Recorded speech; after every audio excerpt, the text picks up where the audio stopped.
Baba arewa na kuka wayo, ana zamar da jinin mu wayo, ana kashe al'ummar mu wayo, ana kona dukiyar mu. Baba Adam Zango, a lokacin zaɓe wani irin gudunmawa muka ba shugabanninmu? A lokacin kamfen da mu ake dukkan zance, a lokacin zaɓe da mu ake layin kafce.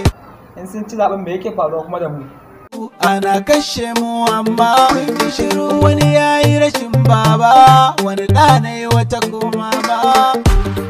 Me ya kamata shugabanni su yi domin arewa mu ci gaba? Mu kawar da duk ta'addanci, cin hanci da munafurci. Sai kuma me?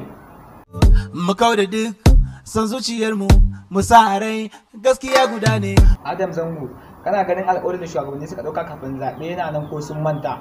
Kumance amfanin mu ya kare, kuna buga mu kamar jince. Mu yanzu 'yan arewa a wani hali muke ciki yanzu? Muna cikin yunwa. Mu yanzu matasan arewa me ya kamata mu yi? Mu daina tsoro, mu kokari mu koya wa kanmu horo. Don Allah a duba mu baba, don Allah kare baba, kokarin ya dan karu.